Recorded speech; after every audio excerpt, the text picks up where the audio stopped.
결정을 낼 때 졸속으로 결정 내리기도 쉽다는 뜻이에요. 수가 없다는 것 자체는. 사람들한테 상처받고 이용당하기 쉽겠죠. 그러니까 수가 없으신 분들은 물가 그런 게 아니라 좀 내는 연습. 뭐 수가 없으면 물가 근처에 살아야 되나요? 근데 말을 들어보면 좀 알쏭달쏭하죠. 이게 말이 그럴듯하기도 하고 아니면 이게 말이 아예 안 되는 것 같기도 하고 그렇다고 어디 돈 내고 사주 보러 갔는데 저 사람이 헛소리를 할 일은 없을 거라고 생각이 들기도 하고 또 어떻게 들어보면 그럴듯하기도 하고. 근데 결론부터 말씀드리면은 그 사주를 봐주신 분들의 무지에서 나온 잘못된 속설입니다. 수라는 건요 어떤 기질이냐면 음적인 기질이에요. 근데 그걸 왜 물이라고 얘기하냐면 물이라는 것 자체가 유연성이 있잖아요. 형태가 고정적이지 않고 얼리면 막 얼음이 되는데 기체로도 활동하고 그 액체로도 하고 다 모양이 무쌍하죠. 물이라는 게 음의 특성이 있다 보니까 수라는 오행을 자연계의 물로 비유를 한 비유법입니다. 마치 우리가 얼굴이 동그란 사람 보고 쟁반같이 둥근 얼굴이라고 해서 그 사람 얼굴이 쟁반이 되는 건 아니잖아요. 일종의 비유법인데 와전이 된 거예요.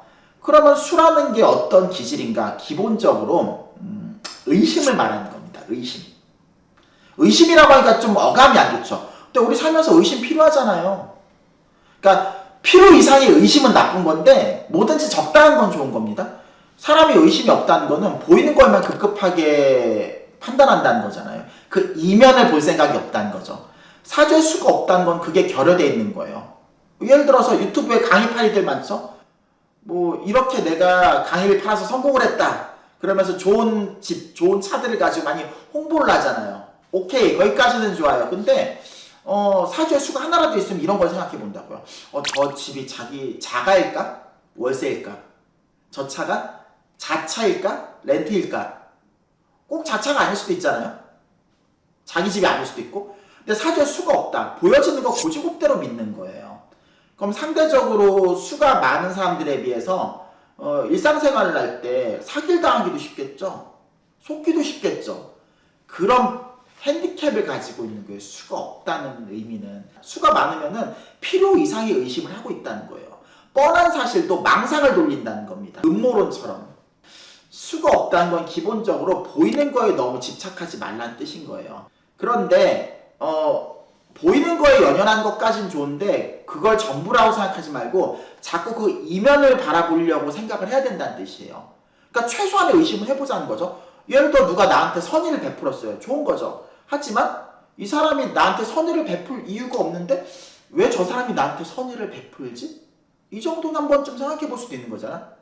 그런 생각이 없으면은 사람들한테 상처받고 이용당하기 쉽겠죠. 수가 없는 사람들이 그런 약점이 있는 거예요. 그러니까 늘 그 이면을 생각해 보자.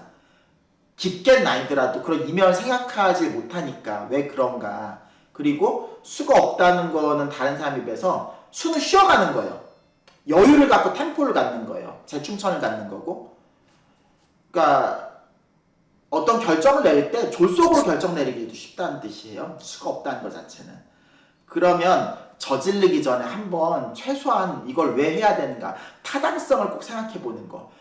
그러니까 그냥 아무 생각 없이 저지르기 쉬운 게 수가 없는 사주들인데 되게 화까지 겹치면 더더욱 그렇겠죠. 그러니까 수가 없으신 분들은 물가 그런 게 아니라 좀 사고력을 기르는 연습. 내가 어떤 행동을 할 때 이걸 왜 해야 되는지, 그 상대가 어떤 행동을 할 때 이 상대가 왜 나한테 그런 행동을 하는지 그걸 자꾸 생각해 보려고 하는 습관을 들이셔야 된다는 거예요. 그래야지 수가 없음으로 인해서 겪는 불이익을 줄여나갈 수 있고요. 자기 삶에 좀 더 많은 이점을 가져갈 수가 있는 겁니다. 의외로 사주랑 오행이잖아요. 그 사주 안에 오행이 다 갖춰진 사람이 그렇게 많진 않아요. 그렇다고 해서 오행이 갖춰진 사람들이 무조건 좋은 사주다 그렇게 말할 수 있는 건 아닌데 뭐가 없다는 건 그걸로 인해서 결핍도 있다는 거고요. 그걸로 인해서 제약이 생기는 것도 있어요. 목이 없다. 목이 없으면 사람이 놀 줄 모릅니다. 여유가 없는 거예요. 삶의 즐거움을 모르는 거예요. 즐길 줄 모르는 거예요. 놀러 가서 일하고 있는 거예요. 그걸 야유회관을 즐겨야 되는데 노트북 가지고 오는 거예요. 가서 먹고 마시고 즐기고 사적으로 친해지고 내가 하고 싶은 거 하고 사교를 가져야 되는데 거기 가서도 필요 이상으로 사람이 진지해지는 거예요. 그러니까 목이란 건 방심한 거거든요. 마음을 내려놓는 거예요. 물론 이게 목이 너무 지나치면 긴장감이 너무 떨어져서 실수하기 쉬운데, 목이 없다는 거는 사람을 대하는 마음의 여유가 없다는 겁니다.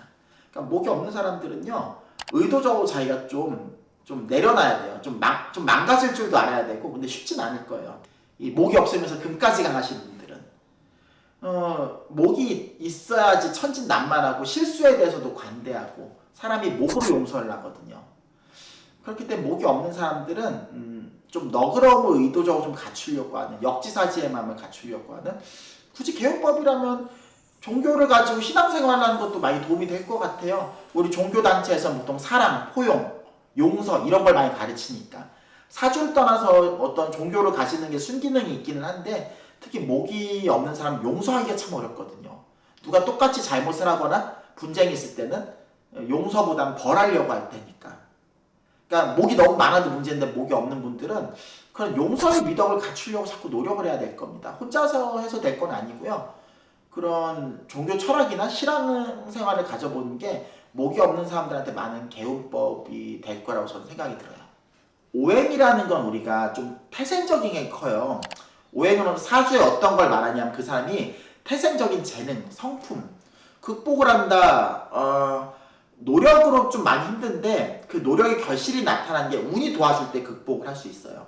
그러니까 불가능한 건 아닌데 운세가 도와줘야 된다는 전제 조건 하에 부분적으로 극복이 가능한 거예요. 그래도 완벽하게 극복이 되는 건 아니고 그 핸디캡을 가져가는 거예요. 예컨대 이런 거예요. 다리 한쪽이 없는 사람이 의족을 아무리 좋은 의족이라고 해도 원래 다리 두 개가 멀쩡히 있는 사람만큼 잘 걷고 잘 뛸 수는 없거든요. 그렇게 생각하시면 되는 거예요.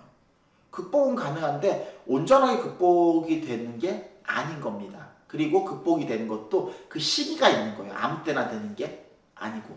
사주가 비중이 큰 건 사실인데 혹자는 이렇게 물어보는데 사람들이 보통 사주는 내 인생의 70%다. 누구는 30%다. 다 틀린 말이에요. 사주는 통계학이 아니에요. 연역추리학입니다. 그러니까 우리가 일단 사주가 그 사람 인생의 전부가 아니에요. 사주가 똑같아도 낳아준 부모가 다르잖아요. 그럼 혈통도 다른 거예요. 그러니까 누가 그러더라고요. 자기 이효리랑 사주가 똑같은데 난 왜 이효리처럼 연예인이 못 됐냐고. 저기서 면전에 그렇게 있죠. 당신이 이효리처럼 안 생겼는데 어떻게 이효리처럼 인기를 얻냐고. 사주가 똑같아도 부모가 다르니까 외모도 다를 거고 지능도 다를 거고 운동 능력도 다를 거고. 사주도 중요한데 사주 못지않게 혈통도 중요한 거예요. 그거 외 시대도 중요하겠죠. 그게 인정받는 시대가. 똑같은 사주라도 특정 시대엔 더 잘 될 수도 있고 사주적인 장점이 더 반감될 수도 있고 보면은 난세에 유리한 사주도 있을 것이고 그 외에 가문도 중요하겠죠. 왜 보고 배우는 거 금전적인 것만 얘기하는 게 아니에요. 우리가 특히 직업적인 거 교사 집안에 계속 교사 나오는 게 그거잖아요. 그럼 그 자녀는 교사라는 재능 외에 다른 재능 없었을까요? 보고 배운 게 교사니까. 그러니까 그걸 쉽게 따라가는 거죠. 가족 군인 집안에 계속 군인이 나오고 어렸을 때부터 자기 친인척이나 부모의 영향을 많이 받았을 거니까. 그러니까 인생이라는 건 복합 변수인데 그 중에 사주라는 건 큰 지분을 차지하고 있고 사람에 따라서 누구한테는 30%일 수도 있고 누구한테는 60%일 수도 있고 비중은 다릅니다. 일괄적이지가 않아요. 근데 분명한 사실은 우리 인생의 큰 축을 담당하고 있죠. 특히 어느 부분에서 성과적인 부분에서 언제쯤 내가 인정받고 언제쯤 돈 벌고 언제쯤 유명해지고 우리가 뭘 잘하는 거하고 인정을 받는 건 다른 부분이에요. 내가 뭘 잘한다고 해서 무조건 돈을 벌지는 않아요. 그걸 이해 못하는 사람은 절대로 백종원을 이해 못해요. 백종원 대표님 개인적으로 악감정은 없습니다. 요식업으로 성공하신 분이죠. 근데 솔직히 백종원 대표님보다 요리 잘하는 사람 많잖아요. 백종원 대표가 요리사도 아니고. 근데 그런 유명 요리사보다 백종원 대표가 돈을 잘 번 이유가 뭘까요?